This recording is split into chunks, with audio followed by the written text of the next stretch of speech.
Dia Internacional i Europeu de les Persones amb Discapacitat. SOS Soledat. Jo també compto. Amb motiu del Dia Internacional i Europeu de les Persones amb Discapacitat, que se celebra cada 3 de desembre, el COCARMI, juntament amb el CERMI i la Fundació CERMI Mujeres, fa públic enguany el següent. Manifest.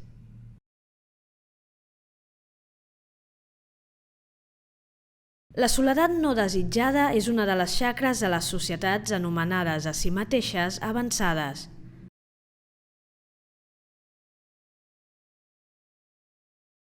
Les dones i homes amb discapacitat fan front en el seu dia a dia a situacions d'aïllament social, de separació de la vida en comunitat, que provoquen més dosi de soledat forçosa. Les causes d'aquesta soledat són moltes i s'acumulen. La manca d'accessibilitat dels entorns, productes i serveis, la impossibilitat o dificultat extrema d'exercir els drets fonamentals, la inactivitat obligada, l'absència generalitzada de suports per a una autonomia personal efectiva, viure en entorns com el rural amb pocs recursos per la deficient i no equitativa distribució d'aquests, la pervivència a la societat d'actituds reticents i negatives sobre el valor de les persones amb discapacitat, etc.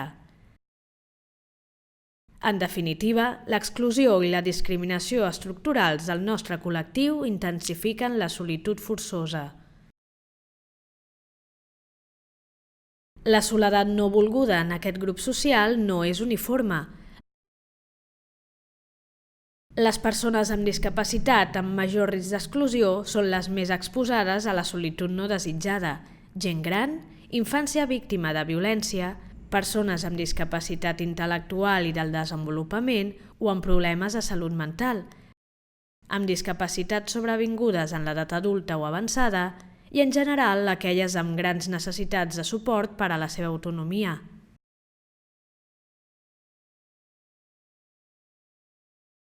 Factors com el gènere, l'edat, el tipus de discapacitat, la procedència i el lloc de residència, entre d'altres, generen més solitud.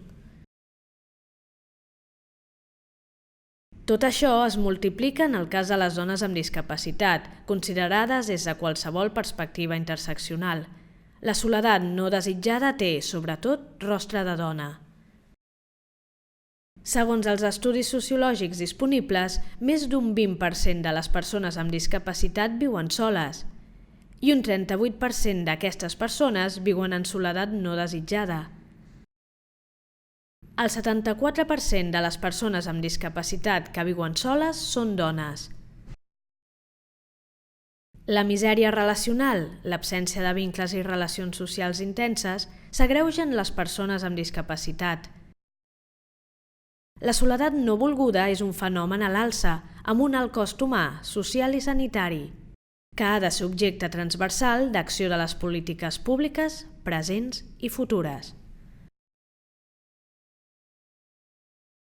La Convenció Internacional sobre els Drets de les Persones amb Discapacitat obliga a eliminar els estereotips desfavorables cap a aquest grup social, per la qual cosa els estats han de fomentar una imatge positiva i una major conscienciació sobre els valors del col·lectiu i la seva contribució social. I aquest tractat de drets humans gira al voltant de dos valors irrenunciables, la inclusió i la vida en comunitat. Valors que són eines molt poderoses per mitigar l'aïllament i la soledat no desitjada de les persones amb discapacitat.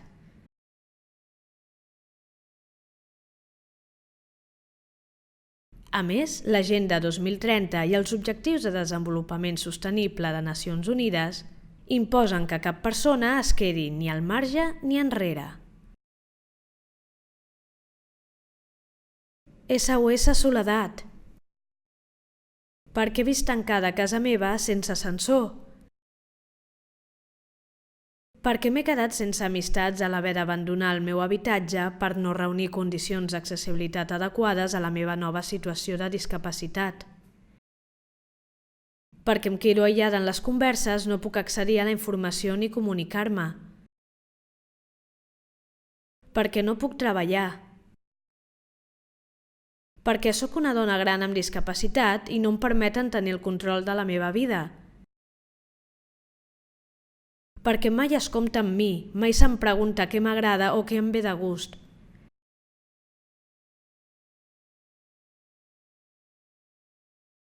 perquè sóc gran, tinc una discapacitat i no disposo de suports per desenvolupar-me com m'agradaria, perquè depenc d'altres per a totes les activitats de la vida i la meva voluntat és negada, perquè no disposo d'assistent personal, perquè a la meva escola pateixo assetjament escolar per raó de discapacitat, perquè no puc o no em deixen practicar el meu esport preferit, perquè he de renunciar a l'oci i a la cultura per manca d'accessibilitat, no només als recintes, sinó també de les pel·lícules i al teatre, perquè visc en un entorn rural i no tinc accés a cap recurs, perquè tinc una discapacitat i visc al carrer, perquè la gent no sap i no vol relacionar-se amb mi, perquè els semblo una persona rara, perquè tinc una discapacitat i per això es posen en qüestió les meves decisions.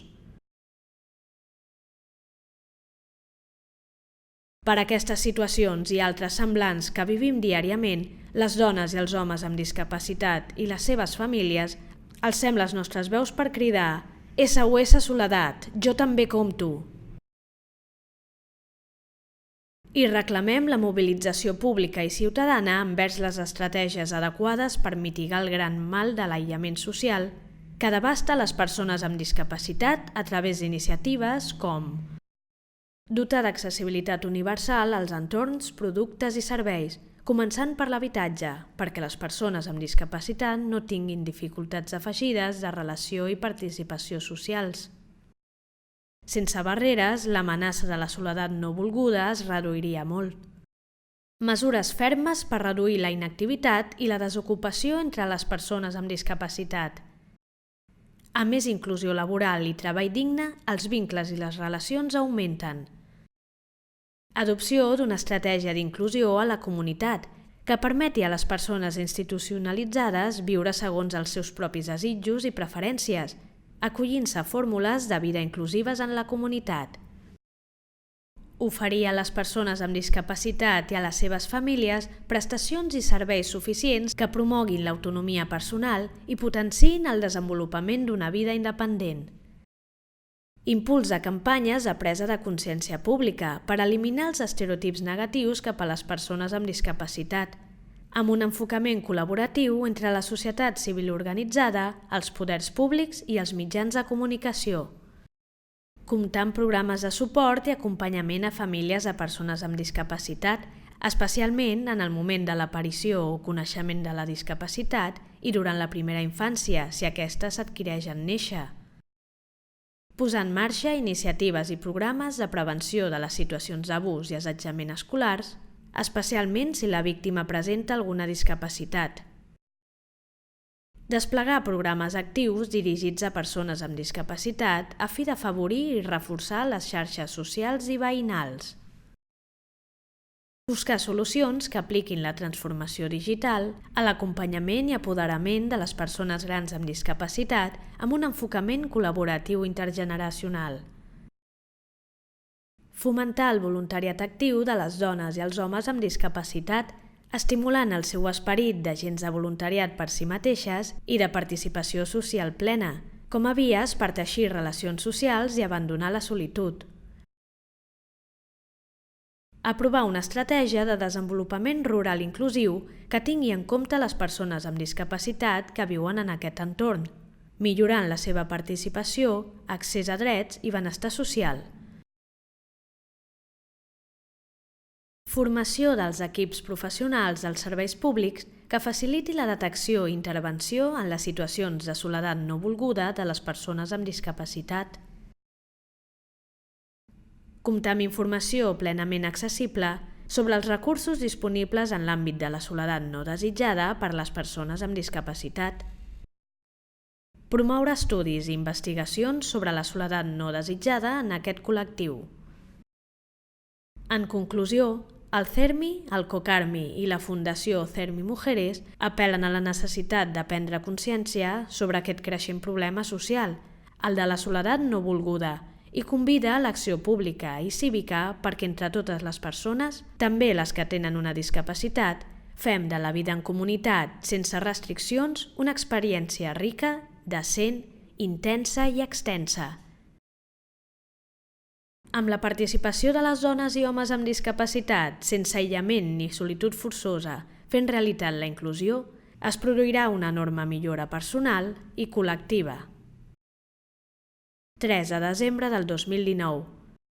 Comité Español de Representantes de Personas con Discapacidad, CERMI. Comitè Català de Representants de Persones amb Discapacitat, COCARMI. Fundació CERMI Mujeres.